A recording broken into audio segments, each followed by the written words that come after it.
Hello all, कैसे हो सब लोग? Safe and sound? सही है। अभी तो ये पूरा साल यही चलेगा, सेफ एंड साउंड। ओके, तो चलिए, कल हमने डिस्कस किया था कि श्रोडिंगर इक्वेशन क्या होता है और श्रोडिंगर इक्वेशन से हमें क्या क्या इंफॉर्मेशन मिलती है। ठीक है। कल एक और चीज भी हमने डिस्कस की थी कि बोहर्स मॉडल जो है, उस बोहर्स मॉडल के बारे में हमने डिस्कशन किया था। ठीक है। और वहां से हमने थोड़े इंपॉर्टेंट रिलेशंस जो है वो यहां पे लिख के रखे हैं, जो बोहर मॉडल के बेस पे है। जैसे हमने आपको बताया था कि बोहर्स मॉडल जो है उसमें रेडियस, न्यूक्लियस से आउटर मोस्ट इलेक्ट्रॉन तक का रेडियस जो है, डिस्टेंस जो है, वो भी फिक्स्ड डिसाइड कर लिया गया था। ठीक है। सेकंड, वन सेकंड ना।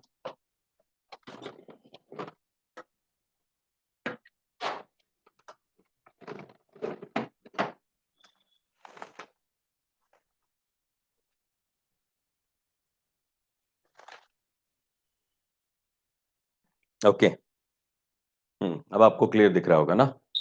राइट। ओके। देखो, यहां पे हमारे पास जो है रेडियस है, radius of the or the distance from the nucleus to outermost electron, velocity of electron, velocity of electron में कल आपको बता रहा था कि 2000 किलोमीटर पर सेकेंड होता है। एग्जैक्ट वैल्यू उसका है 2.18 10 पावर 6 z बाई n। ये z क्या है? एटॉमिक नंबर है। n जो है वो क्या है? ये नंबर ऑफ ऑर्बिटल या फिर नंबर ऑफ शेल्स हैं। ठीक है ना, कौन से शेल में आपका इलेक्ट्रॉन घूम रहा है।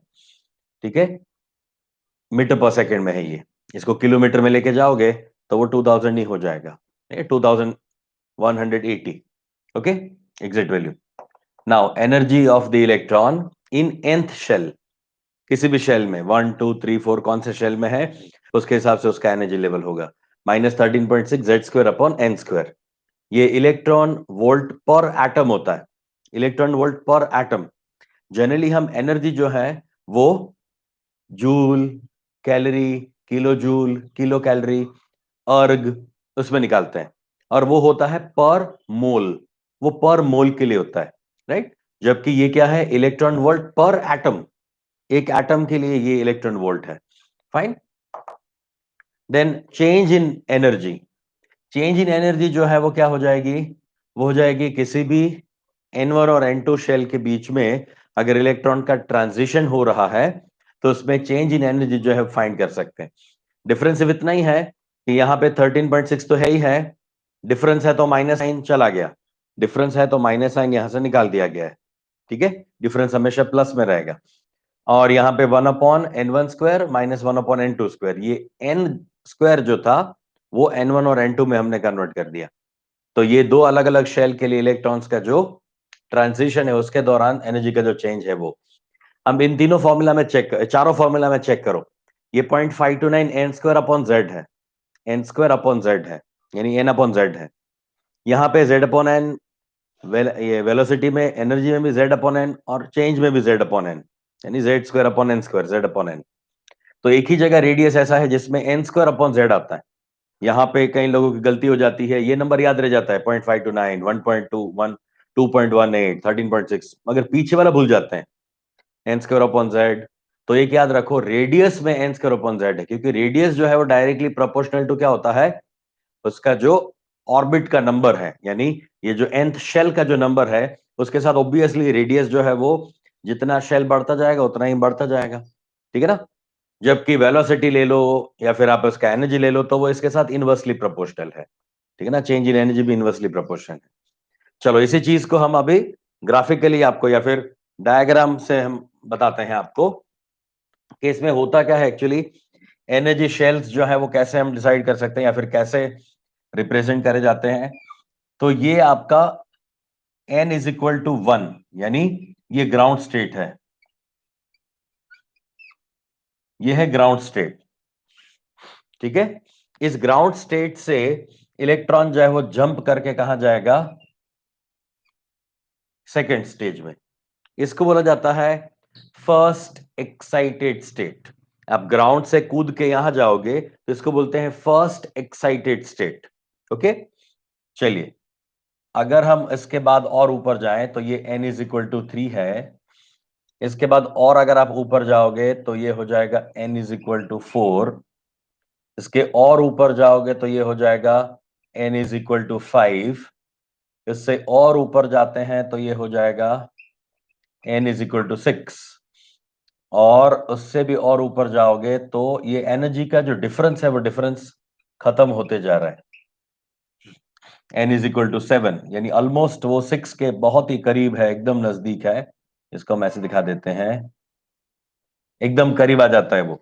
मतलब ये जो एनर्जी लेवल्स है वो धीरे धीरे धीरे धीरे क्या होते जाएंगे, श्रिंक होते जाएंगे, धीरे धीरे और नजदीक आते जाएंगे। तो फर्स्ट और सेकंड एनर्जी लेवल का डिफरेंस जो है वो क्या है, ज्यादा होगा। अगर आप यहाँ पे 1 और यहाँ पे आप वैल्यू डाल रहे हो 2 और यहाँ पे डाल रहे हो 1, हमेशा ऐसी कोशिश करना कि आगे वाला वैल्यू जो है वो n1 का वैल्यू बड़ा हो n2 के कंपैरिजन, क्योंकि सॉरी ये वैल्यू जो है वो छोटी होनी चाहिए। ये वैल्यू छोटी होगी तो आपका रेशियो जो है वो क्या मिलेगा, इसका रेशियो आपको क्या मिलेगा, बड़ा मिलेगा ना। डिनोमिनेटर छोटा होगा तो ये वैल्यू छोटी होनी चाहिए, ये वैल्यू जो है वो बड़ी होनी चाहिए। यानी ये n1 है तो ये n2 है, n1 1 है तो n2 2 है। तो ये 1/1 स्क्वायर माइनस 1/4 स्क्वायर, यानी 1 में से क्या हो जाएगा 0.25 माइनस होगा। डू रिमेंबर दिस, ये याद रखना है ना। और ये जो आपको एनर्जी लेवल यहाँ पे n1 n2 का जो है वो यहां से हम डिसाइड करते हैं कि अगर मान लो इलेक्ट्रॉन जो है वो जंप करके पहले गया n2 में, फर्स्ट एक्साइटेड स्टेट में गया, राइट, और वहां से वो वापस आ रहा है। जब वहां से वो वापस आएगा तो वो कुछ एनर्जी यहां से बाहर फेंकेगा, क्योंकि एनर्जी गेन करके वो कहां गया होगा, एक्साइटेड स्टेट में गया होगा। अब एक्साइटेड स्टेट से वापस जब अपने ओरिजिनल स्टेट पे आएगा तब वो एनर्जी रिलीज करेगा। वो एनर्जी है ये, वो है एनर्जी का डिफरेंस। ओके, हाइड्रोजन स्पेक्ट्रम, नहीं नहीं नहीं नहीं, ऐसा नहीं है। This graph is similar to hydrogen spectrum, नहीं, ये हाइड्रोजन स्पेक्ट्रम का ग्राफ नहीं है। ये हाइड्रोजन स्पेक्ट्रम की एनर्जी लेवल्स है। स्पेक्ट्रम का ग्राफ अलग होता है। मतलब हम जो उस ट्यूब से बहुत ही हाई वोल्टेज पास करते हैं जिसमें हाइड्रोजन गैस भरी होती है और उसमें से जो एनर्जीज निकलती है उसका एक पैटर्न अलग होता है। ये तो मैंने इन जनरल पैटर्न आपको बताया है। इन जनरल पैटर्न ऐसा होता है, राइट। अगर हम यहाँ पे Z का वैल्यू जो है वो 1 रख देंगे तो ये हाइड्रोजन के लिए हो जाएगा। अगर आप यहाँ पे 2 रखोगे तो ये हीलियम के लिए होगा। 3 रख दिया तो जो एनर्जी मिलेगी वो किसके लिए मिलेगी आपको, लिथियम के लिए मिलेगी। 4 तो बेरिलियम के लिए मिलेगा। जो एटॉमिक नंबर चेंज करते जाओगे उसके अकॉर्डिंगली आपको ये ग्राफ मिलता जाएगा। बट एक चीज फिक्स्ड है कि इन दोनों के बीच का डिफरेंस जो है वह 1 और 2 के बीच का डिफरेंस जो है वो 2 और 3 के बीच के डिफरेंस से ज्यादा ही होगा। अब यहां पर अगर वैल्यू पुट करते जाओगे तो हर एक इंडिविजुअल लेवल की आपको वैल्यू मिलती जाएगी। मान लो मैंने यहां पे n इज इक्वल टू 1 के लिए कैलकुलेट किया, हाइड्रोजन के लिए, तो z इज इक्वल टू 1 आ गया और n इज इक्वल टू 1 आ गया। तो इस n1 के लिए मुझे एनर्जी क्या मिलेगी, 13.6 इलेक्ट्रॉन वोल्ट, 13.6 ईवी पर एटम मुझे मिल जाएगा। आई बात समझ में। तो इस एनर्जी लेवल का मुझे वैल्यू मिलेगा 13.6। अच्छा, n is equal to 2 put कर दो यहां पे, z इज इक्वल टू 1 और n इज इक्वल टू 2, यानी 2 का स्क्वायर मतलब 4। तो 13.6 को 4 से डिवाइड करो। ऑलमोस्ट आपको क्या करना है, 12 को अगर मैं 4 से डिवाइड करता हूं तो क्या हो जाएगा, 3 आ जाएगा। 12 को 4 से डिवाइड करोगे तो 3 आ जाएगा। तो 13.6 डिवाइड बाई 4 करोगे तो आपका आंसर जो है वो क्या रहेगा, 4 पॉइंट समथिंग, सॉरी 3.5 के आसपास कुछ भी। तो यहां पे वो एनर्जी लेवल जो है मुझे मिल जाएगा 3.6 3.7 ऐसा कुछ, ठीक है। तो मैं बताने चाह रहा हूं कि इन दोनों के बीच का डिफरेंस जो है, मान लो ये 3.6 लिया इसलिए मैंने कि डिफरेंस हमें पता चल जाए। तो डिफरेंस क्या हो जाएगा यहाँ पे, 10 का डिफरेंस आ रहा है। अच्छा, n इज इक्वल टू 3 लेके आप करो तो 13.6 डिवाइड बाई 9 करो। 9 करोगे तो यहाँ पे जो आपको वैल्यू मिलेगी ना, मान लो 1.5 जैसी कुछ वैल्यू मिल रही है, तो इनके और इनके बीच का डिफरेंस जो है वो क्या होगा, कम हो जाएगा। और ऊपर जाओगे तो और कम होता जाएगा, मतलब ये डिफरेंस जो है वो कम होता जाएगा। सो डू रिमेंबर दिस, ये जो है ये फॉर्मूला वो आपको इंडिविजुअल जो 1 2 3 4 जो लाइंस है ना, उस लाइंस पे अगर यहां पे अगर इलेक्ट्रॉन होगा तब उसकी एनर्जी क्या होगी वो बताता है। जबकि डेल्टा एन क्या, डेल्टा ई क्या शो करता है, डेल्टा ये शो करता है कि आप इस एनर्जी लेवल से इस एनर्जी लेवल पे आए तो कितनी एनर्जी उसने लूज की, वो है ये डेल्टा ई। कितनी एनर्जी लूज करता है वो बताता है delta E. Is it okay, right? चलिए यहां से एनर्जी लेवल यहां पे आ गया, यानी इलेक्ट्रॉन आपका n इज इक्वल टू 3 में था, वहां से ग्राउंड स्टेट में आया, 4 से ग्राउंड स्टेट में आता है, 5 से मान लो ग्राउंड स्टेट में आता है, 6 से ग्राउंड स्टेट में आ रहा है, ठीक है ना, और ये 7 से ग्राउंड स्टेट में आ रहा है। और एक मैं यहां पे एक डॉटेड लाइन से बना दिया, ये n is equal to infinite है, इसको n is equal to infinite मान लो कि ये इनफाइनाइट डिस्टेंस है, और अगर वो इनफाइनाइट डिस्टेंस से नीचे आएगा, इनफाइनाइट डिस्टेंस से वो ग्राउंड स्टेट में आएगा, मतलब n इज इक्वल टू 1 पे आएगा, तब जो एनर्जी रिलीज होगी वो यहां पे हम दिखा सकते हैं, ठीक है? अच्छा, तो एक चीज याद रखो, यहां पे जो फर्स्ट एक्साइटेड स्टेट है, अब वर्ड्स जो लिखे जाते हैं ना, वर्ड्स जो आपको क्वेश्चन पूछा जाएगा ना, उसमें आपको ध्यान रखना है, उसमें गलती नहीं होनी चाहिए। वर्ड्स ऐसे बोले जाएंगे, electron comes from third excited state to ground state, third excited state to ground state. अब थर्ड एक्साइटेड स्टेट का मतलब है, ग्राउंड स्टेट का मतलब n equal to 1, third excited का मतलब है 1 to 2 यानी फर्स्ट, 1 to 3 मतलब सेकंड, और 1 to 4 इसका मतलब है थर्ड। तो थर्ड एक्साइटेड का मतलब फोर्थ शेल, ठीक है ना? तो फोर्थ एनर्जी लेवल से आप नीचे आओगे तो वो थर्ड एक्साइटेड हो जाएगा। इसको बोला जाता है अल्फा लाइन, ये बीटा लाइन है, ये गामा लाइन है, मतलब फर्स्ट सेकंड थर्ड एक्साइटेड तक जो है, फर्स्ट सेकंड थर्ड एक्साइटेड तक अल्फा बीटा और गामा लाइंस बोला जाता है। ये लास्ट वाला जो है, जो इनफाइनाइट से आया है ग्राउंड स्टेट तक, उसको बोला जाता है लिमिट लाइन, ठीक है? इसको बोलते हैं लिमिट लाइन। ओके, तो ये टर्मिनोलॉजी है कि अल्फा बीटा गामा बोल दिया तो मतलब फर्स्ट सेकंड थर्ड एक्साइटेड। अब ये वाला जो है, जहां पे इलेक्ट्रॉन आपका n इज इक्वल टू 1 पे आता है, ये ग्राउंड स्टेट अगर मैंने मान लिया, तो ये वाला जो पूरा इंफॉर्मेशन था, वो एक साइंटिस्ट था लाइमन, लाइमन साइंटिस्ट था। लाइमन ने ये वाला जो ग्राउंड स्टेट पे आने वाला जो एनर्जी का डिफरेंस था, वो कैलकुलेट करने का तरीका बताया, यानी इसको लाइमन सीरीज बोला जाता है, ये लाइमन सीरीज है, ठीक है ना?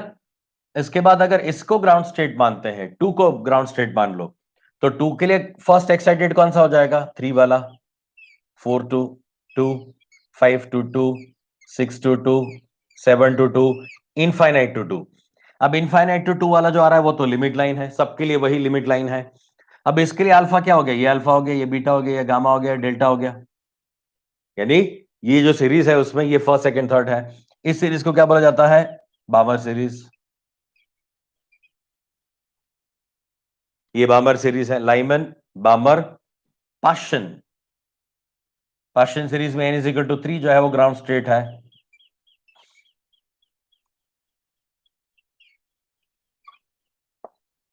ठीक है ना? Paschen series, Lyman बामर Paschen, bracket और फंड,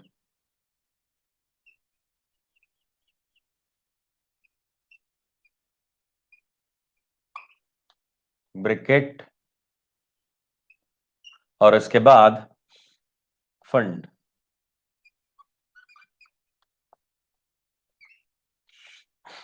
ठीक है? ब्रैकेट में कहां पे आ रहा है? n इज इक्वल टू 4 पे आ रहा है। फंड पे कहां पे आएगा? n इज इक्वल टू 5 पे आएगा। कोई भी जो भी कहीं से भी आप एक्साइटेड स्टेट से वापस आओगे तो फिफ्थ ऑर्बिट अगर आपका ग्राउंड स्टेट है तो वो फंड सीरीज है। और उसके बाद भी एक सीरीज है जिसका नाम है हम्फ्री, हम्फ्री सीरीज, उसमें आप n इज इक्वल टू 6 पे आओगे। मगर हमारा एनसीईआरटी जो है उसमें लाइमन बामर पाशन ब्रैकेट फंड ही दिया हुआ है, हम्फ्री सीरीज के बारे में कोई इंफॉर्मेशन नहीं है।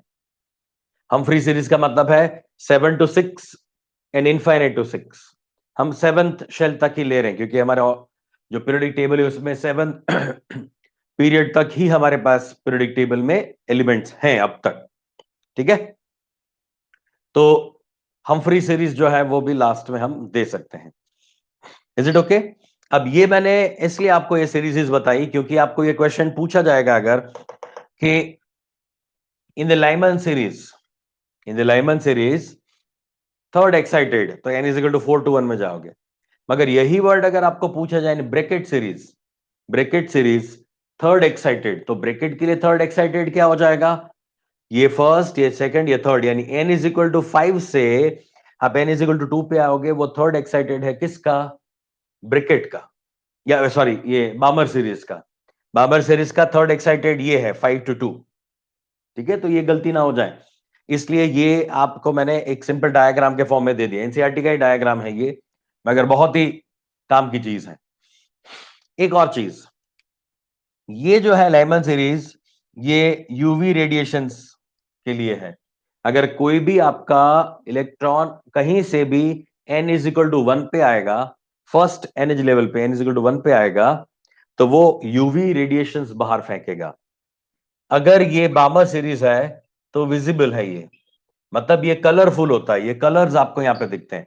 अगर इस रेंज में कोई आपको कहीं से भी n इज इक्वल टू 2 पे आता है, n इज इक्वल टू 2 पे अगर आता है तो आपको वेबग्योर कलर जो है वो शो करेगा। ठीक है, वो विजिबल रेंज है। ये IR है, इंफ्रारेड, ये भी इंफ्रारेड।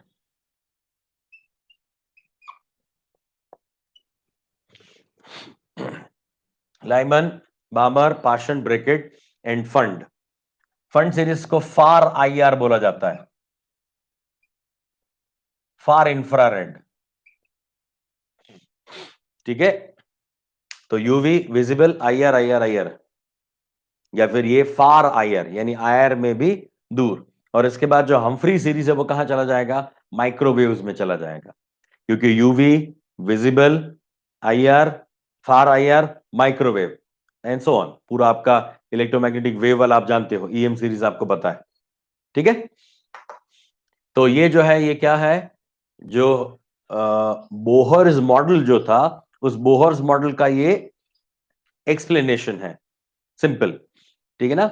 और ये अभी जो है वो हम बहुत ही लिमिटेड कंपाउंड के लिए अप्लाई कर रहे हैं, ऐसा कंपाउंड जो भी हाइड्रोजन आयन जैसा हो, हाइड्रोजन एटम जैसा अगर हो, कोई भी एटम या आयन अगर हाइड्रोजन जैसा हो तब ये एप्लीकेबल होता है। हाइड्रोजन एटम में क्या होता है? एक इलेक्ट्रॉन होता है आउटरमोस्ट ऑर्बिटल में, बस। मान लो मुझे हीलियम के लिए करना है तो He+ में क्या होता है? एक इलेक्ट्रॉन जो है वो हमने उड़ा दिया, मतलब एक इलेक्ट्रॉन बच गया दो में से, तो एक इलेक्ट्रॉन के लिए हम अप्लाई कर सकते हैं ये हमारा बोहर्स मॉडल, राइट? अदरवाइज ये सारी चीजें उसके लिए दे सकते हो। मान लो अगर लिथियम है, तो लिथियम में तो 3 इलेक्ट्रॉन्स होते हैं, तो 3 में से क्या करना पड़ेगा? मुझे 2 इलेक्ट्रॉन उड़ा देने पड़ेंगे, एक ही इलेक्ट्रॉन बचेगा। तो उसके लिए क्या करेंगे हम? Li+2 के लिए ये एप्लीकेबल है, Be+3 के लिए एप्लीकेबल है, ये हाइड्रोजन के लिए एप्लीकेबल है, हीलियम+ के लिए एप्लीकेबल है, लिथियम+2 के लिए एप्लीकेबल है, बेरिलियम+3 के लिए एप्लीकेबल है।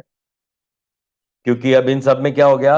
एक इलेक्ट्रॉन रह गया, एक इलेक्ट्रॉन रह गया, एक इलेक्ट्रॉन रह गया, एक इलेक्ट्रॉन रह गया आउटरमोस्ट शेल के अंदर, तो इसके लिए हम ये अप्लाई कर सकते हैं। तो हमें इन चार में से किसी एक के लिए क्वेश्चन पूछा जा सकता है। हाइड्रोजन का एटॉमिक नंबर 1 होता है, हीलियम 2, लिथियम 3 एंड बेरिलियम 4। तो मोस्ट प्रोबेबली आपका क्वेश्चन जो है वो ये 1 या 3, 1 या 3 में से ज्यादा पूछते हैं, लिथियम पूछते हैं या फिर आपका हाइड्रोजन पूछते हैं। 1 और 3 में से मैक्सिमम क्वेश्चन आते हैं। तो अदरवाइज हम चारों का याद रख लें, तो यहाँ पे Z का वैल्यू जो है वो 1 2 3 4 में से कुछ हो सकता है।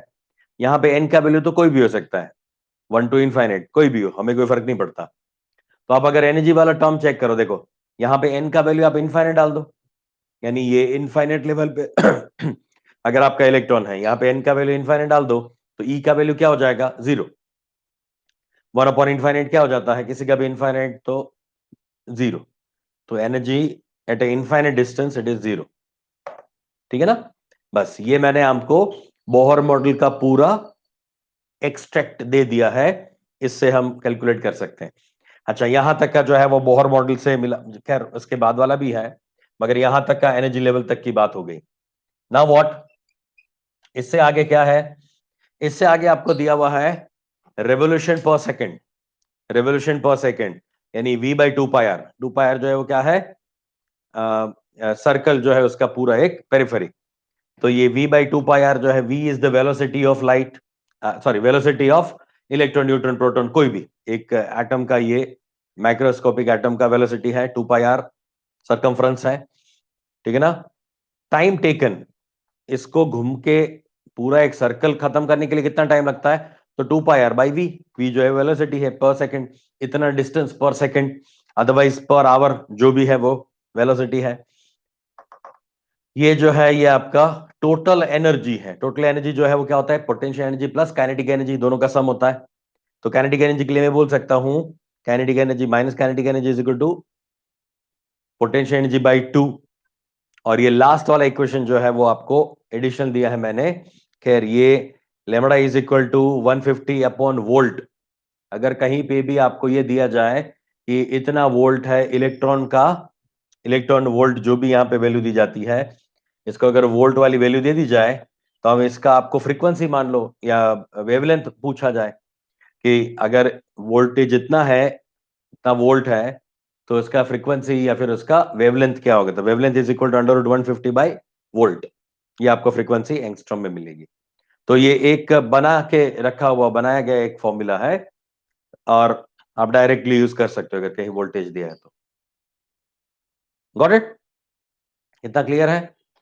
चलो, तो अब हम आगे जा सकते हैं इसमें।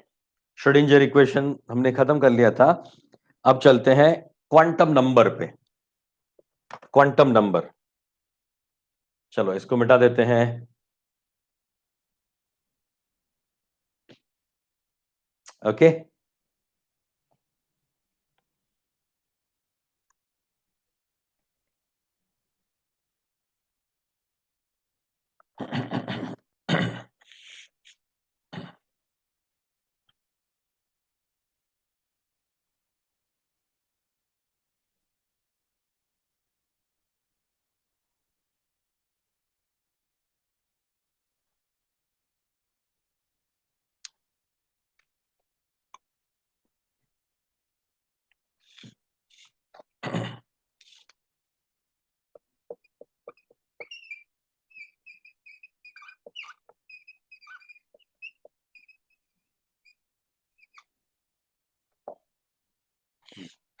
Quantum numbers.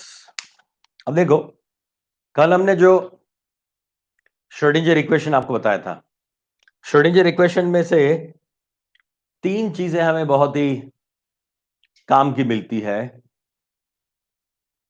हमारे पास है एक एक्स वाई जेड के साथ का रिलेशन, जहां से पोजीशन पता चलती है, और दूसरा था 8 pi square m upon H square और e माइनस वी साइन वाला। वो वाला पार्ट था, वो वेलोसिटी डिसाइड करता है ना? तो साइन जो है, या फिर मैं ऐसा बोलूं साइन टोटल जो है, वो तीन चीजों पे डिपेंड करता है, r, theta and phi. R, theta and phi. ये स्मॉल आर है, ये स्मॉल थीटा है, ये स्मॉल फाई है। तो हर एक के लिए, यानी हर एक डायरेक्शन के लिए हमें ये small r, small theta, small phi मिलता है। उन सबको जब जोड़ दोगे, उन सबको जोड़ने के बाद आपको जो मिलता है वो आर थीटा फाई क्या होता है? टोटल आर थीटा फाई होता है। टोटल आर थीटा फाई, तो इसको मैंने कैपिटल लिखा है, capital r, capital theta, capital phi. ये कैपिटल में लिखने का ये तरीका है, ठीक है? तो ये कैपिटल आर क्या है? आर का मतलब होता है डिस्टेंस, रेडियस, राइट? तो न्यूक्लियस से आपका इलेक्ट्रॉन कितने डिस्टेंस पे है वो डिसाइड करने के लिए क्या होता है? आर। ओके, देन थीटा क्या है? थीटा जो आपको बताता है कि आपके जो ऑर्बिटल है एक्स वाई जेड एक्सिस के साथ कितना एंगल बनाती है, कितना एंगल बनाती है, वो इंफॉर्मेशन आपको मिलती है थीटा से। और फाई जो है, इससे पता चलता है कि आपकी एक्स वाई जेड जो भी ऑर्बिटल्स है उसका ओरिएंटेशन कैसा है, उसका ओरिएंटेशन क्या है, एंगल नहीं, वो कैसे ओरिएंट करता है, यानी वो क्या एक्स वाई जेड के बीच में है, एक्स वाई एक्सिस के बीच में है, वाई जेड के बीच में है। तो ऐसी एसपीडीएफ ऑर्बिटल जो है उसके बारे में इंफॉर्मेशन हमें ये फाई से मिल सकती है। खैर, ये तो वेव मैकेनिक्स का बहुत ही कॉम्प्लेक्स कैलकुलेशन करने के बाद मिला हुआ एक रिजल्ट है। मैं इसको इसलिए बता रहा हूं क्योंकि इससे आगे जो आने वाले हमारे क्वांटम नंबर्स हैं, वो क्वांटम नंबर्स यहां से डिराइव किए गए हैं। तो आर से डिराइव किया जाता है, या आर से हम principal quantum number n decide कर सकते हैं, और एज़ोमुथल का भी थोड़ा पार्ट पता चल सकता है, और थीटा से एल और एम पता चल सकता है। एल का मतलब है azimuthal quantum number, secondary quantum number का सिंबल है। एम जो है वो मैग्नेटिक क्वांटम नंबर का सिंबल है, जो ओरिएंटेशन डिसाइड करता है। और ओरिएंटेशन का और आपको कंप्लीट इंफॉर्मेशन चाहिए तो आपके पास फाई की भी वैल्यू होनी चाहिए। तो ये प्रिंसिपल क्वांटम नंबर, ये दो मिलके एज़ोमुथल क्वांटम नंबर, और ये दो मिलके मैग्नेटिक क्वांटम नंबर का इंफॉर्मेशन आपको देते हैं। ठीक है ना। क्वांटम नंबर्स आप जानते हो चार होते हैं। चार में से सिर्फ पहले तीन क्वांटम नंबर्स जो हैं वही श्रोडिंगर ने दिए थे, यानी श्रोडिंगर इक्वेशन से पहले तीन क्वांटम नंबर्स ही मिलते हैं। लास्ट वाला स्पिन क्वांटम नंबर जो है, जो गाउट्समिथ और उल्हनबेक ने दिया था, वो लास्ट वाला जो आपका क्वांटम नंबर है वो श्रोडिंगर का क्वांटम नंबर नहीं है, वो श्रोडिंगर ने नहीं दिया था। सिर्फ पहले तीन क्वांटम नंबर ही श्रोडिंगर ने दिए हुए हैं। ठीक है ना। स्पिन क्वांटम नंबर गाउट्समिथ एंड उल्हनबेक, दो साइंटिस्ट थे, उल्हनबेक और गाउट्समिथ, उन दोनों दिया था। श्रोडिंगर से पहले ही वो दे दिए जा चुके थे। श्रोडिंगर का 1926-27 में आया, उसे 1925 में ऑलरेडी दे दिया था, ये स्पिन क्वांटम नंबर कंफर्म हो गया था। बाद में ही बाकी के तीन आए। ठीक है। तो मैं पहले आपको वही चीज सिखाता हूं, यानी स्पिन क्वांटम नंबर ही पहले मैं बता देता हूं, वो कैसे आया या फिर गाउट्समिथ उल्हनबेक ने कैसे वो बनाया, वही हम पहले डिस्कस करते हैं। जनरली जो ट्रेंड होता है ना, जो आपको सिखाया जाता है या फिर आपने सीखा होगा, तो क्वांटम नंबर्स हमेशा ऐसे ही शुरू करते हैं, principal quantum number, azimuthal quantum number, magnetic quantum number, spin quantum number. मगर ऐसा नहीं, एक्चुअली पहले स्पिन क्वांटम नंबर आया, और उससे बाकी सारी कहानियां जो है वो दिमाग में समझ में आई श्रोडिंगर को, है ना। तो चेक करते हैं वो क्या है। चलो, number one, first quantum number हम सीखेंगे spin quantum number. Spin quantum number कैसे मिला, सुनना बराबर से बेटा। देखो, यहां पे एक एक्सपेरिमेंटल सेटअप किया गया, ये हम बात कर रहे हैं 1925 की, श्रोडिंगर इक्वेशन से पहले की बात है। एक ऐसा एक्सपेरिमेंटल सेटअप किया गया, इसमें मैग्नेट्स रखे गए दो, एन और एस। यहां पे रखा गया एक फोटोग्राफिक प्लेट, यहां पे एक फोटोग्राफिक प्लेट रखी गई, और यहां पे खूब सारे हाइड्रोजन एटम्स ले लिए गए। हाइड्रोजन को एटॉमाइज करके, हाइड्रोजन को क्या किया गया, एटॉमाइज किया गया एटॉमाइजर में। एटॉमाइजर ये होता है कि जो क्या करे, इसको होमोलाइटिक फिजन कराए, हाइड्रोजन गैस में से काट के एच एच एटम बना दे। ठीक है। अब देखो, अब इन हाइड्रोजन एटम्स का एक स्ट्रीम जो है वो पास किया गया इस मैग्नेटिक फील्ड के बीच में से। ऐसे हाइड्रोजन जो है उनको मैग्नेटिक फील्ड के बीच में से पास करवाया गया। तो इसमें ऐसा देखने को मिला कि जितने भी हाइड्रोजन थे यहां पे, जितने भी पास हो रहे थे, उसमें 50% जो है वो एन साइड पे, नॉर्थ साइड पे अट्रैक्ट हो गए, और बाकी जो थे वो साउथ साइड पे अट्रैक्ट हो गए। स्ट्रेट लाइन में कोई नहीं गया। मान लो जब यहां पे मैग्नेटिक फील्ड नहीं है, मैग्नेटिक फील्ड नहीं था, तब ये हाइड्रोजन एटम्स जो है वो स्ट्रेट लाइन में जाके यहां पे कहीं कोलिजन हो रहा था। मगर जैसे ही मैग्नेटिक स्विच ऑन कर दिया, मैग्नेटिक फील्ड का स्विच ऑन कर दिया, तो ये जो हाइड्रोजन का स्ट्रीम जो था वो दो पार्ट में डिवाइड हो गया, कोई भी सामने नहीं गया। वो किस में स्प्लिट हो गए, दो पार्ट में स्प्लिट हो गए, एक ऊपर एक नीचे। तो डेफिनेटली यहां पे जो हाइड्रोजन एटम है, उस हाइड्रोजन एटम के आसपास जो एक इलेक्ट्रॉन घूम रहा है, तो क्वेश्चन ये हुआ कि ऐसा क्यों हो रहा है, कि दो पार्ट में स्प्लिट हो रहा है। तो बाद में समझा कि ये इलेक्ट्रॉन जो है वो अपनी एक्सिस पर क्लॉकवाइज या फिर अपनी एक्सिस पर एंटी क्लॉकवाइज डायरेक्शन में स्पिन करते होने चाहिए।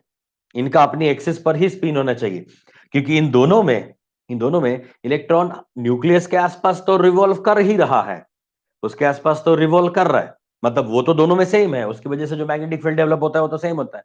पता है ना आपको, कोई भी चार्ज पार्टिकल जब मूविंग होता है तब उसमें एक मैग्नेटिक फील्ड डेवलप होता है, मूविंग चार्ज और मैग्नेटिक फील्ड डेवलप होता है। तो अब ये दोनों इस न्यूक्लियस के आसपास तो रिवॉल्व कर ही रहे हैं, वो तो है ही है, मगर वो अपने खुद की एक्सिस पर भी रिवॉल्व करते होने चाहिए, अपनी एक्सिस पर भी वो घूम रहे होंगे। इसी वजह से क्या हो रहा है, एक और मैग्नेटिक फील्ड बन रहा है जो इन दोनों का एक दूसरे से अपोजिट स्पिन शो करता है। तो मान लो एन साइड पे जो जा रहा है वो हाफ है, और जो एस साइड पे जा रहा है वो है एक और हाफ। तो एक्चुअली इसको बोला गया प्लस, इसको बोला गया माइनस। ठीक है, ये रैंडमली लिया गया, एफएसआरडी लिया गया, ऐसा कुछ फिक्स नहीं है। ठीक है, इसको माइनस और इसको भी प्लस प्लस बोल सकते हो, कोई दिक्कत नहीं। अच्छा, अच्छा, ये एन का मतलब नेगेटिव नहीं है, हाँ, एन का मतलब नेगेटिव नहीं है, नॉर्थ पोल है, तो ऐसा मत याद रखना कि, हाँ याद रख सकते हो कि एन साइड पे प्लस जाता है, नेगेटिव है तो प्लस जाता है, मगर ऐसे एक्चुअल में मत मान लेना। ये आपका जो है वो मैग्नेटिक फील्ड है, इलेक्ट्रिक फील्ड नहीं है ना। तो ये प्लस और ये माइनस हो गया। अच्छा, अब कहानी हाफ का क्या है, हाफ का फंडा क्या है? हाफ का फंडा ये है कि किसी भी एक ऑर्बिट में दो इलेक्ट्रॉन रह सकते हैं, दो इलेक्ट्रॉन हो सकते हैं। तो एक इलेक्ट्रॉन का स्पिन जो है वो हाफ और दूसरे का दूसरा हाफ, तो एक प्लस हाफ तो एक क्या हो जाएगा, माइनस हाफ। ओके, एक क्लॉकवाइज तो एक एंटी क्लॉकवाइज। तो इस तरह से हम क्या कर सकते हैं, इसको रिप्रेजेंट कर सकते हैं हाफ और प्लस हाफ और माइनस हाफ से। तो बस इसको बोला जाता है spin quantum number. So electron can revolve on their axis in clockwise direction or in anti-clockwise direction, that can be represented by plus half and minus half. Is it okay? इससे हम उसको डिसाइड करेंगे। ये हमारा spin quantum number हो गया। अब इसमें से एक क्वेश्चन पूछा जाता है, स्पिन मल्टीप्लिसिटी। स्पिन मल्टीप्लिसिटी का कंसेप्ट दिया जाता है, spin multiplicity.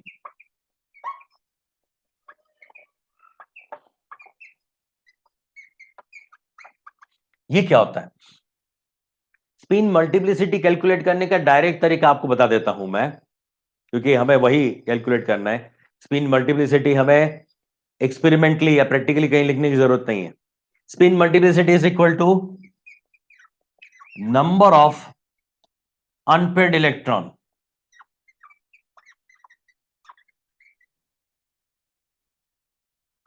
Unpaid electron plus one, number of unpaired electron plus one. ये उड़ा देते हैं, अब ये काम करेंगे।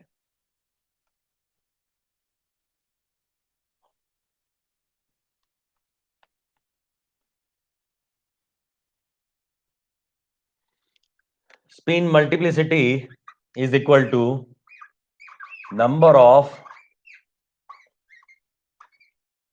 Unpaid electron plus one. मान लो आपको पूछा जाता है कि नाइट्रोजन एटम के लिए स्पिन मल्टीप्लिसिटी फाइंड करो, तो आपको पहले तो नाइट्रोजन का इलेक्ट्रॉनिक कॉन्फ़िगरेशन लिखना है, 1s2 2s2 2p3। इसका बॉक्स कॉन्फ़िगरेशन लिखो। बॉक्स कॉन्फ़िगरेशन में आप देख सकते हो कि जो p ऑर्बिटल है वहां पे तीन इलेक्ट्रॉन क्या है, अनपेयर्ड है। तो तीन इलेक्ट्रॉन अनपेयर्ड है, तो अनपेयर्ड इलेक्ट्रॉन्स कितने हो गए, 3। और इसका स्पिन मल्टीप्लिसिटी क्या हो गया, मल्टीप्लिसिटी क्या हो गया, 3 + 1 मतलब 4। अगर एक भी इलेक्ट्रॉन, सुनना बराबर से, अगर एक भी इलेक्ट्रॉन आपका अनपेयर्ड नहीं है, सारे पेयर्ड हैं, तो स्पिन मल्टीप्लिसिटी क्या हो जाएगी, 1। तभी स्पिन मल्टीप्लिसिटी 1 तो होगी ही होगी। अब स्पिन मल्टीप्लिसिटी का एक्चुअल मीनिंग क्या है वो समझो। एक्चुअल मीनिंग ये है कि आप ये तीन इलेक्ट्रॉन्स को कितनी तरह से अरेंज कर सकते हो। चलो पहले मैं सिंपल ऑर्बिटल से शुरू करता हूं। मान लो मैंने एक एस ऑर्बिटल ले ली, ये एस ऑर्बिटल है क्योंकि एक ही है इसलिए एस ऑर्बिटल। पी होती तो 3 होती, डी होती तो 5 बॉक्स होते, एफ में 7 बॉक्स होते हैं। एस ऑर्बिटल है, इसमें एक भी इलेक्ट्रॉन अनपेयर्ड नहीं है। एक भी इलेक्ट्रॉन अगर अनपेयर्ड नहीं है तो मैंने क्या बोला, 0+1 क्या हो जाएगा, 1। मतलब इन ऑर्बिट इन इलेक्ट्रॉन्स को दिखाने का सिर्फ एक ही तरीका है, सिर्फ आप इसको इस तरह से दिखा सकते हो। तो एक ही तरीका हो गया इसको दिखाने का। अच्छा, तो इसका एक ही मेथड हो गया। अगर एक इलेक्ट्रॉन अनपेयर्ड होता, अगर एक इलेक्ट्रॉन अनपेयर्ड होता तो इस एक इलेक्ट्रॉन को दिखाने के कितने तरीके होते हैं, 2 तरीके होते हैं। स्पिन मल्टीप्लिसिटी में एक अनपेयर्ड +1 का मतलब कितना हो गया, 2। 2 तरीके कौन कौन से होते हैं, एक इस तरह से दिखा सकते हो, एक इस तरह से दिखा सकते हो। So there are 2 methods of representing this one unpaired electron. इसे एक अनपेयर्ड इलेक्ट्रॉन 2 तरह से दिखा सकते हो। सेम वे, अगर p ऑर्बिटल है तो इसमें 3 इलेक्ट्रॉन्स हैं, तो इन तीनों इलेक्ट्रॉन्स को अरेंज करने का, ये दिखाने का कितना तरीका हो सकता है, 4 तरीके हो सकते हैं, 4 मेथड्स हो सकती है। So this methods are known as spin multiplicity. How to represent the methods of representing electrons, उसको रिप्रेजेंट करने का तरीका होता है स्पिन मल्टीप्लिसिटी। मगर आपको ना तो कभी ये पूछा जाएगा कि कैसे उसको रिप्रेजेंट करते हैं, ना आपको कभी ये पूछा जाएगा कि कैसे इसका कोई फॉर्मूला हो तो बताओ। इसका फॉर्मूला है, इसका हर एक का हाफ लेके +1 करके ऐसा करके, मगर वो कोई हमें ज्यादा इसमें डूबने की जरूरत नहीं है। हम डायरेक्ट कैसे याद रखेंगे, number of unpaired electron +1 is the spin multiplicity. अब तक मेंस और नीट लेवल पे ये क्वेश्चन नहीं पूछा गया है, एडवांस लेवल पे ये क्वेश्चन पूछा जा चुका है, तो पूछ सकते हैं मेंस और नीट में स्पिन मल्टीप्लिसिटी क्या होता है, ठीक है, जो कि स्पिन क्वांटम नंबर से ही दिया हुआ है। Got it. चलो इसको फटाफट से चेक करो, ये लिख लो, 1 minute.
Okay, done.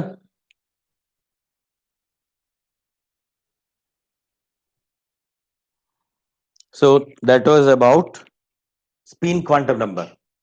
Now let us talk about other quantum numbers. Number 2 is principal quantum number.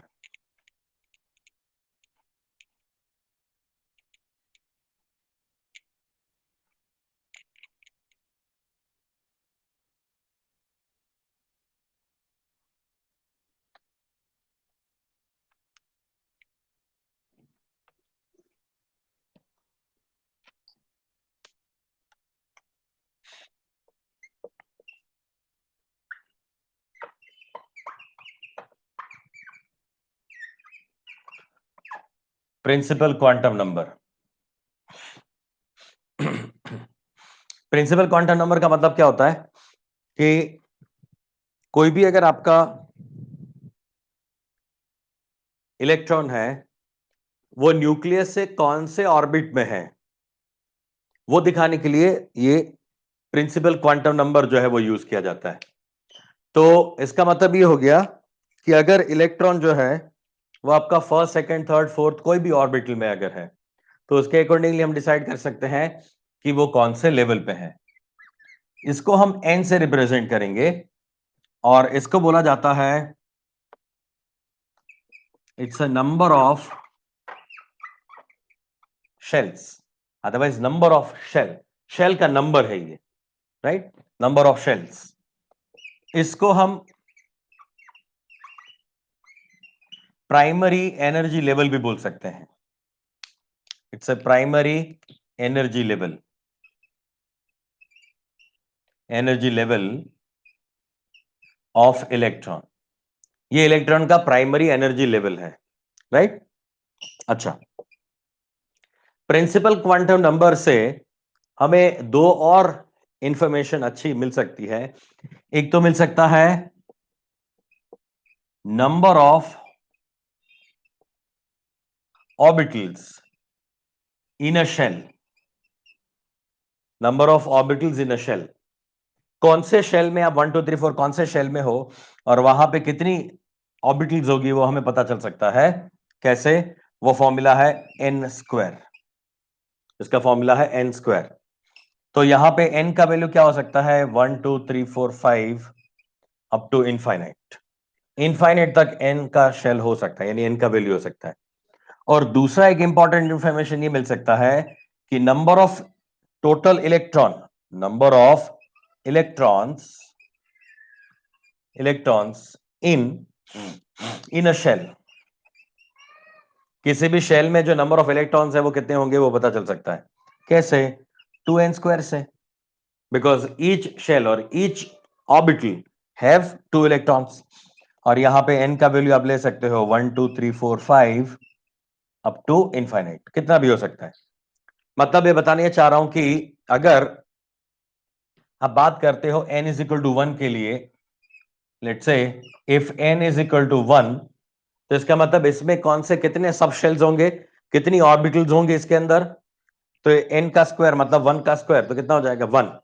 मतलब n इज इक्वल टू 1 में इसका नाम है k शेल में सिर्फ एक ही ऑर्बिटल होती है जिसका नाम है s, ये है ऑर्बिटल,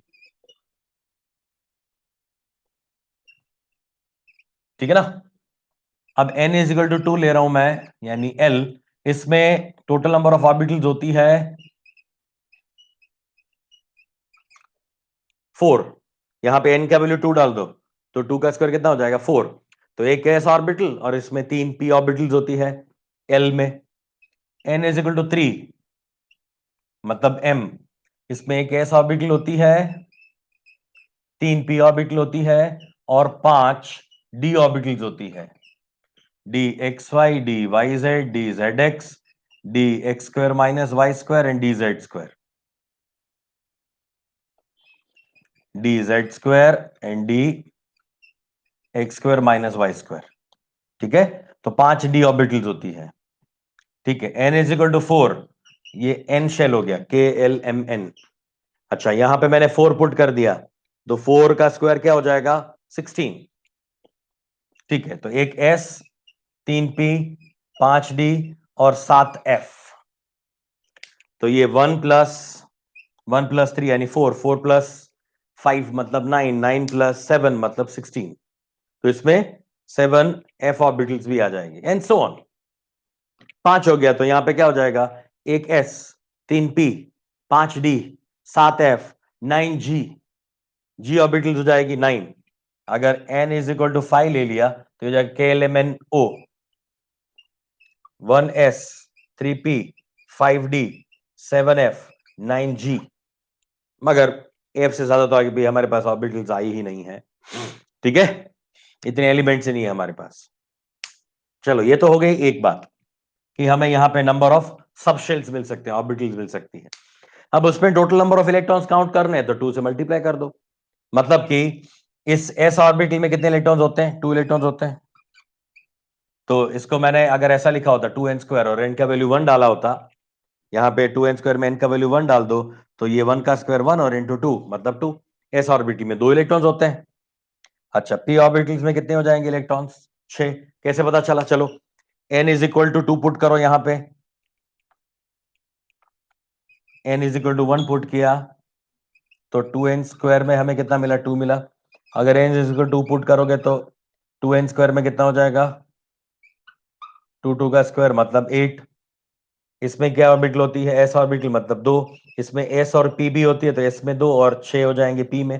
टोटल इलेक्ट्रॉन 8 है ना? टोटल इलेक्ट्रॉन 8 है, तो s इसमें होती कौन कौन सी है? sp होती है। s में तो 2 होते हैं, वो तो पहले पता चल गया, तो p में कितने हो जाएंगे? 6। And so on. ऐसे प्रूफ करा गया था। ऐसे ही हमने रट्टा मार लिया है, याद रख लिया, वो अलग चीज है कि s में 2 होते हैं, p में 6 होते हैं, d में 5 यानी d में 10 होते हैं, f में 14 इलेक्ट्रॉन्स होते हैं। वो याद रख लिया अगर आपने तो वो बढ़िया है, अच्छा है, वही काम का है। मगर आया कैसे? वो ऐसे बना है। आया समझ में? राइट। तो ये प्रिंसिपल क्वांटम नंबर से आई हुई चीज है। अच्छा, नंबर 2 मिटा दें ये बेटा। डन हो गया।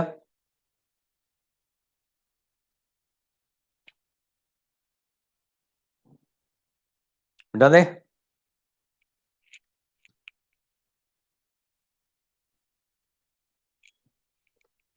Number 3, third quantum number, azimuthal quantum number.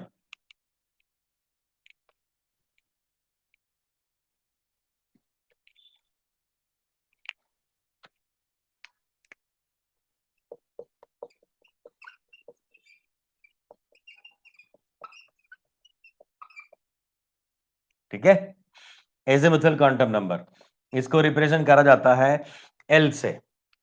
इसको और कई नाम से भी जाना जाता है। एजिमुथल क्वांटम नंबर को सेकेंडरी सेकेंडरी क्वांटम नंबर भी बोलते हैं, या फिर सेकेंडरी एनर्जी लेवल भी बोलते हैं। इसको सेकेंडरी एनर्जी लेवल भी बोलते हैं। इसको angular momentum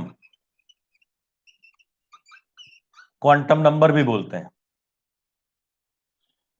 angular momentum quantum number.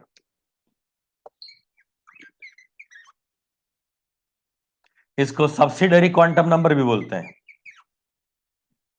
Subsidiary quantum number. Okay, तो एजिमुथल के कई सारे नाम है, secondary energy level, angular momentum quantum number, secondary quantum number, ये सारे। ओके। अच्छा, इससे क्या पता चलता है? Shape of orbital. Shape of orbital के बारे में हमें एजिमुथल क्वांटम नंबर से पता चलता है। मतलब कि अगर यहां पे एल का वैल्यू 0 है तो एस ऑर्बिटल हो जाएगी, एल का वैल्यू 1 है तो ये पी हो जाएगा, एल का वैल्यू 2 है तो ये डी हो जाएगा, एल का वैल्यू 3 है तो ये एफ हो जाएगा, एल का वैल्यू 4 है तो ये जी हो जाएगा, एल का वैल्यू अगर 5 है तो ये एच हो जाएगा, S P D F G H. ठीक है। तो क्वेश्चन होता है इससे कैसे पता चला? इस एजिमुथल क्वांटम नंबर से कैसे पता चला? ये नंबर क्या है? ये 0 1 2 3 4 नंबर क्या है? तो ये नंबर जो है ना बेटा, वो है उसके नंबर ऑफ डंबल्स। कितने डंबल्स बन रहे हैं वो है ये नंबर। एस ऑर्बिटल कैसा होता है? स्फेरिकल। तो इसके लिए क्या वैल्यू दिया गया? 0, यानी उसमें कोई भी डंबल नहीं है, स्फेरिकल है। अच्छा, पी ऑर्बिटल में क्या होता है? कल दिखाता है ना हमने, पी एक्स ऑर्बिटल में एक डंबल होता है, पी वाई में एक डंबल होता है, पी जेड में एक डंबल होता है। एक डंबल अगर है, डंबल बोले तो ये डंबल शेप है। एक डंबल होता है पी में तो 1, डी में कितने डंबल्स होते हैं? 2, तो 2, एफ में कितने डंबल होते हैं? 3, जी में 4 होते हैं, और एफ और जी एच में 5 होते हैं। एक्चुअली एजिमुथल क्वांटम नंबर में और डंबल्स में साम्यता है। ये आपको बताता है कितने डंबल्स हैं और कितने डंबल्स नहीं है। तो दिमाग में ये रखना, कि एस ऑर्बिटल में कोई भी डंबल नहीं है इसलिए एल का वैल्यू 0 है, ठीक है। पी का एक डंबल होता है इसलिए 1 है। और ये एल की वैल्यू निकलती कैसे है, ये ऐसे निकालते हैं n-1, L is equal to n-1 होता है, यानी first shell n is equal to 1 put करो, चलो n is equal to 1 put कर दिया, n इज इक्वल टू 1, तो 1-1 क्या हो गया 0, तो एल का वैल्यू 0 आ गया। तब कौन सी ऑर्बिटल है, एस ऑर्बिटल, तो एस के लिए एल का वैल्यू 0 हो जाता है, ठीक है। यहां से मिला है वो n-1 से मिलता है सेकेंडरी क्वांटम नंबर, ठीक है, ओके। और इसका एक तो ये यूज हो गया, शेप ऑफ ऑर्बिटल्स हम डिसाइड कर सकते हैं। चलो दूसरा इसका यूज बताता हूं।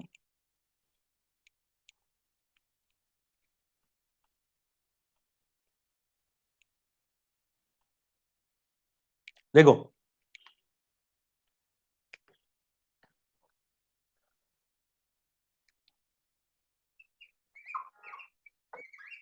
एंगुलर मोमेंटम,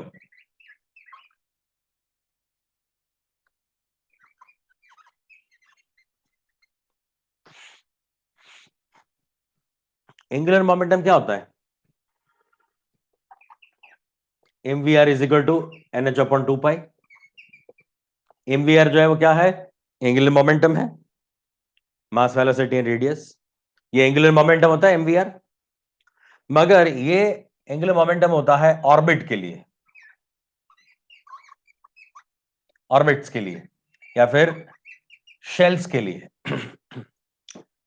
यानी n इज इक्वल टू 1 2 3, यानी जो हम के एल एम एन शेल्स देते हैं ना, फॉर द शेल्स, जैसे कि के एल एम एन बड़े शेल्स जो है मेन शेल्स, उसके लिए जो होता है वो क्या होता है, m v r is equal to n h upon 2 pi होता है।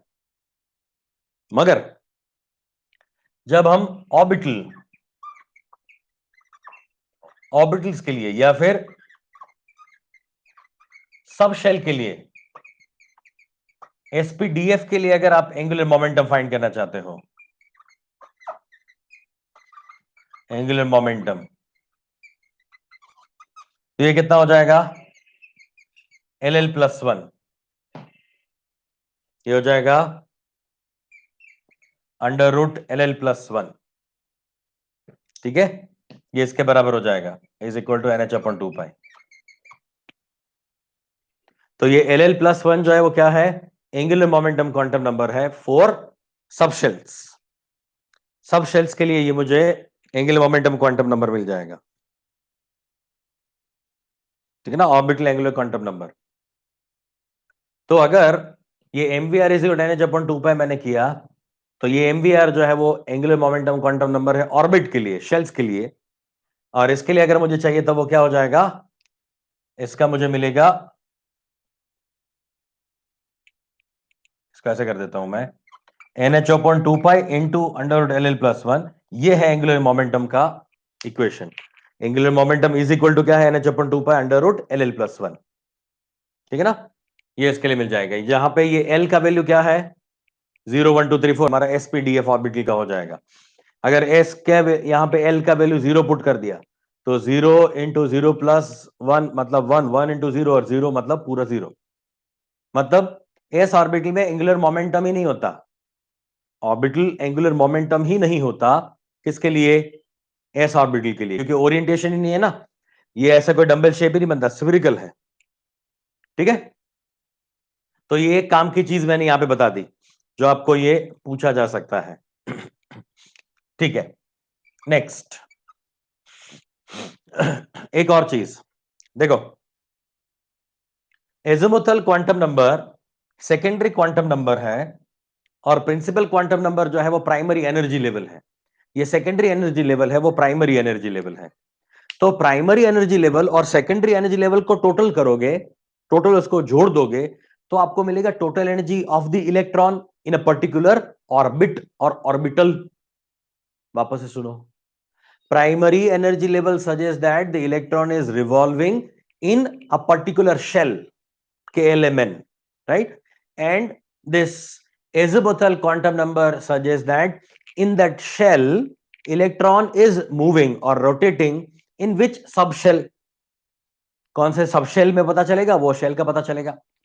मतलब कि आप अगर क्लासरूम में बैठे हो और बेंच आपका 1 2 3 4 5 6 7 ऐसी लाइन में बेंचेस हैं, हम स्टेज पे खड़े हैं, तो मान लो हम न्यूक्लियस हैं, तो न्यूक्लियस से first bench, second bench, third bench.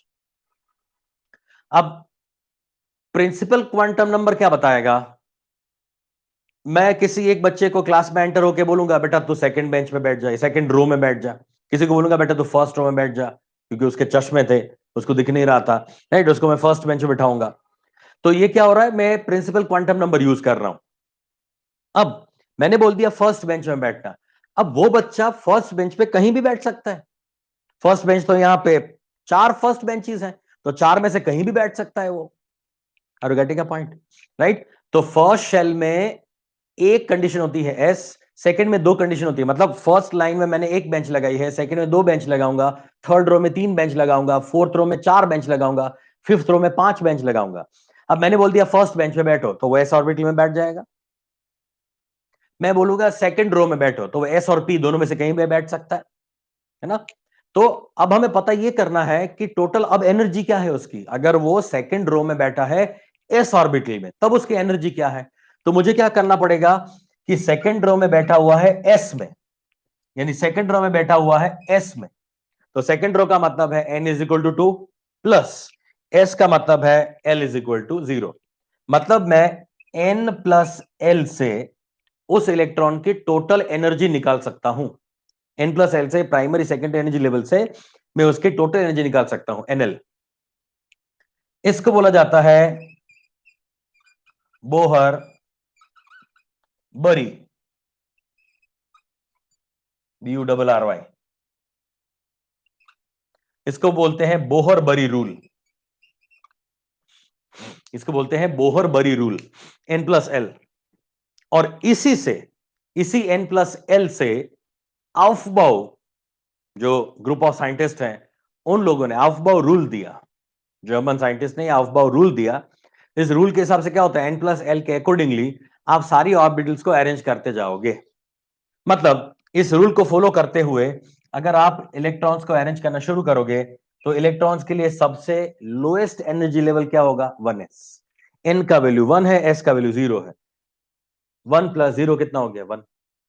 अब बेटा एन का वैल्यू जो है वो आप, एन का वैल्यू जो है वो आप 1 से ही शुरू कर सकते हो।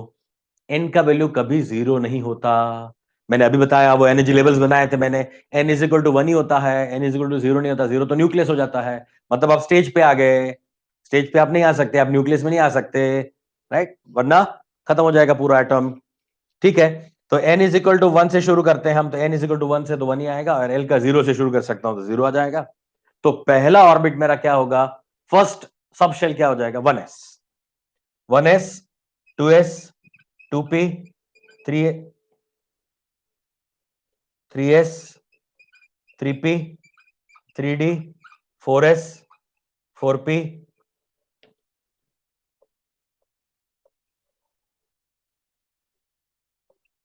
ठीक है, 1s, 2s, 2p, 3s, 3p, 3d, 4s and so on, 4s, 3d। यानी पहले 4s लिख देता हूं मैं सीक्वेंस के हिसाब से, 4s and 3d and so on. अब इसमें आप एनर्जी लेवल चेक करते जाओ, तो यहां पे ये 1 प्लस 0 यानी 1, 2 प्लस 0 मतलब 2, 2 प्लस 1 मतलब 3, ये 3 प्लस 0 मतलब 3। तो इन दोनों का सेम हो गया ना, 2 प्लस 1 भी 3 हो गया, और ये 3 प्लस 0 भी 3 हो गया। तो अब इसमें क्या करें, इसमें तो एन प्लस एल का वैल्यू सेम हो गया।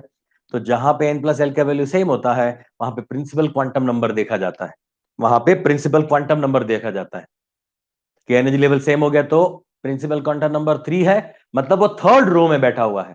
थर्ड रो में तो न्यूक्लियस से दूर है, न्यूक्लियस से दूर है, तो उसके लिए क्या हो जाएगा, एनर्जी और ज्यादा हो जाएगा। ठीक है, उसका एनर्जी लेवल और बढ़ जाएगा। तो कुछ इस तरह से हम क्या करते हैं, एनर्जी का लेवल जो है वो बढ़ाते जाते हैं, एनर्जी का वैल्यू जो है वो बढ़ता जाता है, उस तरह से अरेंज कर सकते हैं। Is it okay? 1s, 2s, 2p, 3s, 3p, 4s, 3d, 5s, 4p, जो भी है एंड सो ऑन। ये बोहर बरी रूल है, ये चीजें आई है क्वांटम नंबर से। Is it okay? आगे बढ़े, 10 सेकंड दे रहा हूं, जल्दी देख लो। 1 2 3 4 5 6 7 8 9 10, 10 सेकंड हो गए। वेरी नाइस, काफी फास्ट हो यार आप लोग। ओके, नाउ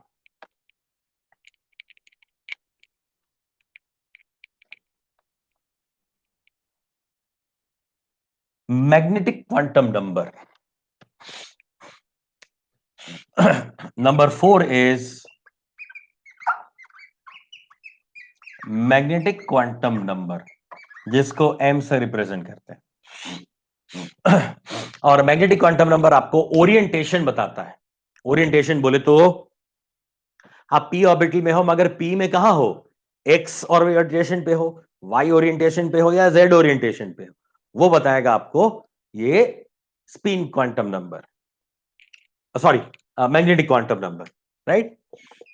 अब मैग्नेटिक क्वांटम नंबर के लिए इस m की कितनी वैल्यूज होती है, मैं पूछ रहा हूं कितनी, how many values are there, तो ये होता है 2l+1। m की कितनी वैल्यूज हो सकती है, क्वेश्चन है कितनी, हाउ मेनी, तो 2l+1 जितनी होती है, ये l पे डिपेंड करता है। l का वैल्यू 0 डाल दो तो s ऑर्बिटल है, तो s के लिए यहां पे 0 डाल दिया तो 0 2 0, 0+1 मतलब 1।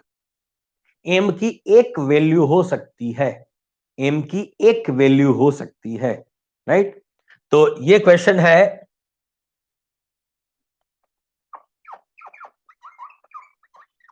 How many magnetic quantum numbers can be present, okay. तो ये हाउ मेनी का आंसर है 2l+1। और दूसरा होता है which, otherwise what are the values, what are the values, what are the values, तो ये वैल्यूज होती है +l2 0 to -l। what are the values, these are the values +l2 0 to -l, मतलब s के लिए अगर 0 है तो 0 to 0 to 0 मतलब 0। अगर l = 1 लेता हूं तो p ऑर्बिटल होती है, l = 1 ले लिया तो 1 2 2, 2+1 मतलब 3, तो p ऑर्बिटल 3 होती है, वो पता अब चला। हाँ बेटा, ये तो पहले मैंने बता दिया था क्योंकि आप जानते हो, है ना। मगर यहां से पता चला कि p की 3 वैल्यूज होती है, px py एंड pz। कौन कौन सी, यहां पे 1 पुट करो, +1 to 0 to -1, +1 to 0 to -1। अच्छा, अगर आप 2 ले रहे हो मतलब l = 2, अब बात कर रहे हो d ऑर्बिटल के लिए, तो कितनी वैल्यूज हो जाएगी, 2 to the 4 + 1 यानी 5। 5 d ऑर्बिटल होती है, कौन कौन सी, +2 +1 0 -1 -2। Is it okay. तो चलिए अब जो जो वैल्यूज है वो जिसके लिए होती है वो हम n की वैल्यूज दिखा देते हैं। ये s ऑर्बिटल के लिए m की वैल्यू क्या होती है बेटा, m की वैल्यू होती है 0, 0 वैल्यू होती है। चलिए p के लिए बात करते हैं, तो p ऑर्बिटल्स कितनी होती है, 3, तो एक px होती है, एक py होती है और एक pz होती है। तो इसके लिए वैल्यूज क्या क्या होती है, तो एक चीज फिक्स्ड है, दिमाग में रख लो, z के लिए हमेशा 0 रहेगा, z के लिए हमेशा ये वैल्यू 0 रहेगी, और p के लिए या px या py के लिए ये वैल्यू जो है वो +or-1 और -+1 रहेगी। इज इट ओके, +or-1 रहेगा या वो -+1 रहेगा, मतलब ऐसा फिक्स नहीं है कि px के लिए 1 ले लो तो py के लिए -1 ले लो। वैल्यूज 3 है आपके पास, +0 +1 0 -1, +1 0 -1 है, तो अगर ये +1 होगा तो ये -1 होगा, अरे ये -1 होगा तो ये +1 होगा, ये जो है 0। चलो अब बात करते हैं डी ऑर्बिटल्स के लिए। डी के लिए क्या होता है, डी के लिए आपको पता है 5 डी ऑर्बिटल्स होती है, dxy dyz dzx dx² - y² and dz²। तो मैंने अभी आपको जैसे बताया कि z के लिए आपको क्या लेना है, 0 ले लेना है बाय डिफॉल्ट, ये फिक्स कर दिया गया है कि आप z के लिए 0 ही ले लो। इसकी कौन कौन सी वैल्यू हो सकती है, l का वैल्यू d के लिए क्या होता है 2, तो +2 +1 0 -1 -2, इतनी 5 वैल्यूज हैं। एक्स वाई के लिए होता है +or-2, तो यहां पे हम रख सकते हैं -+2, मतलब अगर ये dxy जो है वो +2 है तो dx² - y² क्या होगा, -2 होगा। यहां पे क्या होगा, ये +or-1 होगा तो ये -+1 होगा। ठीक है, तो ये जो वैल्यूज मैं लिख रहा हूं वो क्या है, उसकी स्पिन क्वांटम नंबर्स की वैल्यू है। यानी ये वैल्यू अगर हमें पता चल जाए तो हम बता सकते हैं कि आपका इलेक्ट्रॉन जो है वो कौन सी ऑर्बिटल में घूम रहा है, कौन से सबशेल में घूम रहा है, वो पता चल सकता है। अगर कोई बोलेगा कि L इज इक्वल टू 2 है और वो +2 है, L इज इक्वल टू 2 और M इज इक्वल टू +2 का मतलब वो x ऑर्बिटल में dxy या फिर dx² - y² में कहीं होना चाहिए, वो हम यहां पे बता सकते हैं। ठीक है, चलिए, तो ये चारों थे क्वांटम नंबर। चारों क्वांटम नंबर जो हैं उनको जैसे मैंने ऊपर ये साइन वाला दिखाया वो बराबर से वापस देखते हैं। देखो, साइन का अगर मुझे वैल्यू चाहिए, साइन का ये वैल्यू अगर चेक करूंगा तो डिस्टेंस यानी आर से मुझे एन यानी प्रिंसिपल क्वांटम नंबर और थोड़ा बहुत एजिमुथल क्वांटम नंबर मिलेगा, और थीटा से मुझे पता चल जाएगा एग्जैक्ट कौन सा वो ऑर्बिट में घूम रहा है। एम से पता चलेगा कि वो 5 डी ऑर्बिटल्स हैं और पांचों में से कहां है, यहां पे यहां तक पता चलेगा हमें। इससे हमें पता चलेगा कि वो डी में है, और इन दोनों से पता चल जाएगा कि वो डी में कौन सी डी ऑर्बिटल में है, वहां तक पता चलता है। ठीक है, और अब क्वांटम नंबर्स को दिखाने का एक तरीका होता है। क्वांटम नंबर्स को इस तरह से दिखाते हैं, पहले एस यानी पहले principal quantum number, azimuthal quantum number, spin ये मैग्नेटिक क्वांटम नंबर, और लास्ट में स्पिन क्वांटम नंबर की वैल्यूज लिखते हैं। ठीक है, मान लो आपको ऐसे लिख के दिया हो कि क्वांटम नंबर्स की वैल्यू है 2, 1, यहां पे भी लिखा है 1 और यहां पे लिखा है +½ तो इसका मतलब क्या हुआ, इसका इंटरप्रिटेशन क्या करना है आपको, इसको इंटरप्रिट ये करना है कि आपका इलेक्ट्रॉन सेकंड ऑर्बिट में है, सेकंड ऑर्बिट में है। ठीक है, चलो ये सेकंड ऑर्बिट में आ गया। अब L1 का मतलब क्या है, L1 का मतलब है p ऑर्बिटल, मतलब इलेक्ट्रॉन आपका 2p में है। अब m का वैल्यू 1 है, देखो p में 1 वैल्यू किसके लिए है, px या py, मतलब आपका इलेक्ट्रॉन 2px में भी हो सकता है या फिर 2py में भी हो सकता है। आप ये फिक्स नहीं बता सकते कि px में है या y में है। और यहां पे हाफ का मतलब है यहां पे जो भी इलेक्ट्रॉन इस 2px में घूम रहा है वो क्लॉकवाइज डायरेक्शन में स्पिन कर रहा है। यहां भी अगर इलेक्ट्रॉन होगा तो क्लॉकवाइज डायरेक्शन में स्पिन कर रहा होगा। इज इट ओके, ये क्लियर है? तो ये एक्चुअली क्या है, ये आपका प्रिंसिपल एजिमुथल, ये आपका मैग्नेटिक, और वो स्पिन क्वांटम नंबर है। तो अगर हमने इस तरह से दिखाया होगा 2px, तो 2px का मतलब है ये स्पिन क्वांटम नंबर हो गया, ये p से एजिमुथल मिला, और px से पता चला कि इसमें m इज इक्वल टू क्या हो सकता है, +or-1, +1 या -1, दोनों में से कोई एक हो सकता है। अच्छा, अगर मैंने ऐसा लिख दिया, सुनना बराबर से, इसमें मैंने +1 लिख दिया, तो इन दोनों में से कोई एक ही कंफर्म है, यानी px और py दोनों में से कोई एक ही कंफर्म है। अगर मैंने 1 लिखा था तो दोनों में डायलेमा था, दो में से कोई एक हो सकता है, मगर प्लस लिख दिया मतलब एक ही है, दूसरे की बात ही नहीं कहते, मगर कौन सा वो हम नहीं बता सकते, क्योंकि +or-1 किसी के लिए भी हो सकता है। Got it? ठीक है, तो अब ये एक्चुअली कुछ कहानी ऐसी है कि जैसे आप आपका एड्रेस जो है वो किसी को देते हो ना, मान लो आपको कुछ चीजें ऑर्डर करनी है, आपको पिज्जा ऑर्डर करना है, तो आपने किसी पिज्जा शॉप वाले को फोन किया, आपने उसको कॉल करके बोला कि मुझे एक्स्ट्रा चीज वाला, है ना, चीज बर्स्ट वाला मेरे पास, मुझे आप पिज्जा भेजो, साथ में इतना सॉफ्ट ड्रिंक भेजना, वॉट एवर आप जो भी उसको ऑर्डर करते हो। तो बाद में पूछता है कि आपका एड्रेस बताओ, तो आप एड्रेस क्या बोलोगे, सिर्फ इतना ही बोलोगे 2px, खत्म कहानी, बस 2px आपका एड्रेस हो गया। उसको पता है 2 का मतलब क्या होता है, प्रिंसिपल क्वांटम नंबर, मतलब मान लो एक ऑर्बिट नाम का रोड है, उस पे ऑर्बिटल नाम का फ्लैट है, एक अपार्टमेंट है ऑर्बिटल नाम का, उसमें हर एक फ्लोर पे, फर्स्ट फ्लोर पे एक, सेकंड फ्लोर पे दो, थर्ड फ्लोर पे तीन, फोर्थ फ्लोर पे चार, ऐसे अपार्टमेंट्स है या फिर ऐसे फ्लैट्स हैं। और हर एक फ्लैट के अंदर क्या है, एसपीडीएफ जैसे रूम्स हैं। अब उसको करना क्या है, वो पहले आएगा, सीधा अपना बाइक लेके पहुंचेगा, आधे घंटे में पहुंच जाएगा, वो 30 मिनट से पहले पहुंच जाएगा, वरना पैसे नहीं मिलेगा ना। तो 30 मिनट से पहले वो डिलीवरी करने के लिए पिज्जा बॉय जो है वो आ जाएगा। फर्स्ट सेकंड, यानी आप सेकंड फ्लोर पे रहते हो, पता चल गया ये आपका फ्लोर है। अब सेकंड फ्लोर पे आपका पी टाइप का फ्लैट है, पी टाइप का, तो वहां पे लिखा होगा सेकंड फ्लोर में, यहाँ पे एस टाइप का फ्लैट है, यहाँ पे पी टाइप का फ्लैट है। ठीक है, वो वहां पे नॉक करेगा, दरवाजा खुला था, अंदर आ गया। अंदर आ गया तो उसको सामने क्या दिखेंगे? 3 रूम दिखेंगे। एक रूम पे एक्स लिखा है, दूसरे रूम पे वाई लिखा है, तीसरे रूम पे जेड लिखा हुआ है। ये पी एक्स है, ये पी वाई, ये पी जेड है। आपने एड्रेस में क्या बोला था? 2px, मतलब सेकंड फ्लोर पे पी टाइप के फ्लैट में एक्स वाले रूम में आ जाओ। तो एक्स वाले रूम में आ गए, और वहां पे लास्ट वाला ये स्पिन क्वांटम नंबर आपको बताता है कि अंदर जो इलेक्ट्रॉन्स हैं, 2 इलेक्ट्रॉन रह सकते हैं वहां पे, 2 इलेक्ट्रॉन्स वहां पे रह सकते हैं। तो एक इलेक्ट्रॉन हमेशा क्या करता रहेगा? अपनी एक्सिस पर क्लॉकवाइज घूमता रहेगा, दूसरा जो है अपनी एक्सिस पर एंटी क्लॉकवाइज घूमता रहेगा। तो आपने बोला 2px, तो वो वहां से पूछेगा कि 2px प्लस हाफ या माइनस हाफ।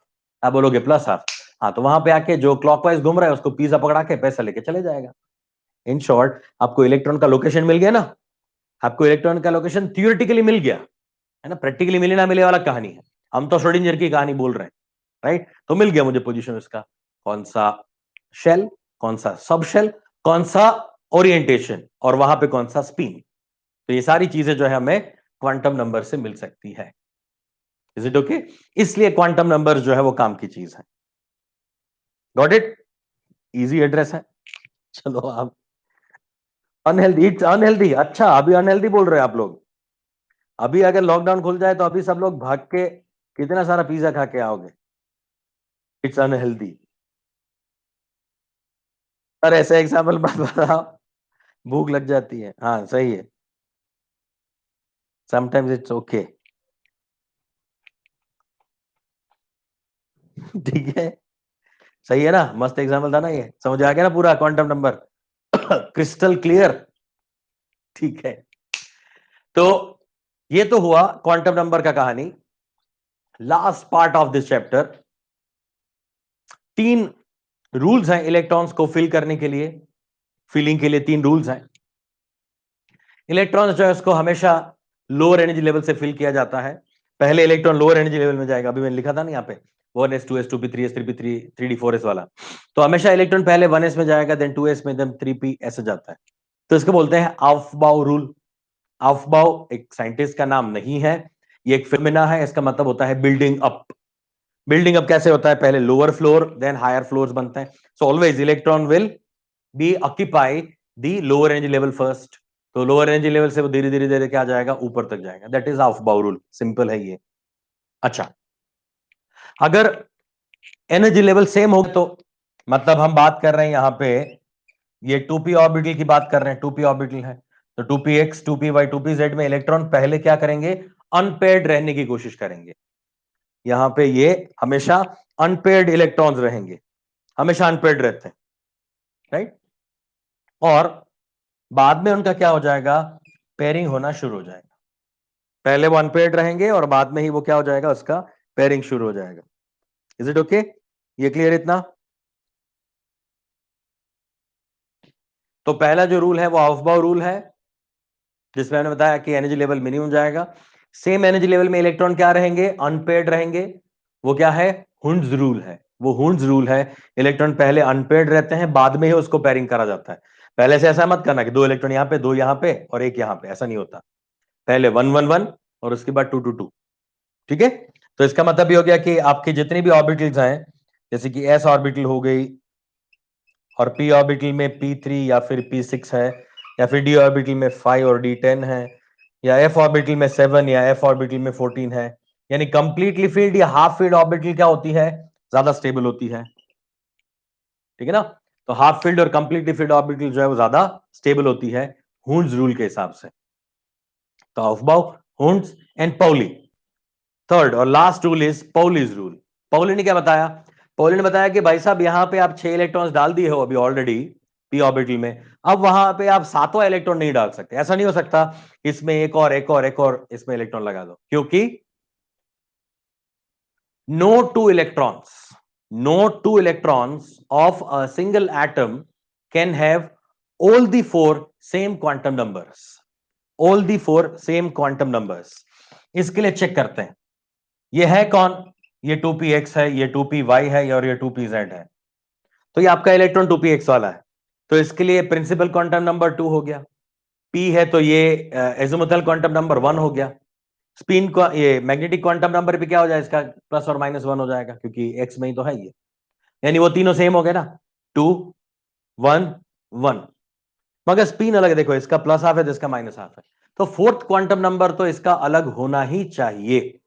ऐसा कभी नहीं चलेगा कि चारों चीजें जो सेम हो जाए।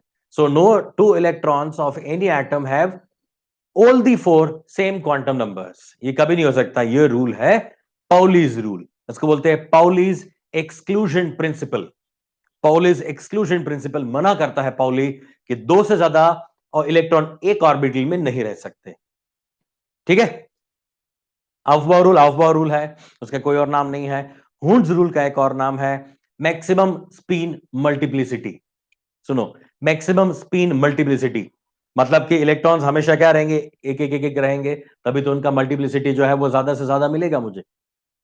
जितने अनपेड इलेक्ट्रॉन उतना ही स्पिन मल्टीप्लिसिटी ज्यादा है ना। तो मल्टीपल मैक्सिमम स्पिन मल्टीप्लिसिटी वाला रूल जो है वो हुंड्स रूल है। इज इट ओके, क्लियर इतना? तो बस इस चैप्टर में इतना ही, इतनी इंफॉर्मेशन आपको दी गई है। ये वापस से मैंने जितनी भी चीजें बताई है एकदम क्रिस्प है, ये सारी चीजें एक बार देख लोगे तो इसके बेस पे क्वेश्चंस आप सारे कर सकते हैं। Is it fine, right? आपको नेक्स्ट एग्जाम के लिए सिलेबस बताया, मतलब इस संडे के लिए सिलेबस बता दिया गया है। Atomic structure and chemical bonding, atomic structure and chemical bonding वाला चैप्टर आपका इस वाली टेस्ट में आने वाला है। ठीक है, इतना क्लियर है? ओके, चलो कल हम शुरू कर रहे हैं रेडॉक्स रिएक्शन। नेक्स्ट चैप्टर हम शुरू कर रहे हैं रेडॉक्स रिएक्शन, और उसके बाद मोल वाले पे जाएंगे। Got it? रुके, और नेक्स्ट संडे का आपका टेस्ट जो है वो हो जाएगा मोल और सबका कॉम्बिनेशन करके, मैं बता दूंगा आपको नेक्स्ट मंडे ट्यूसडे तक। Bye bye, sayonara, take care बच्चा, बाय।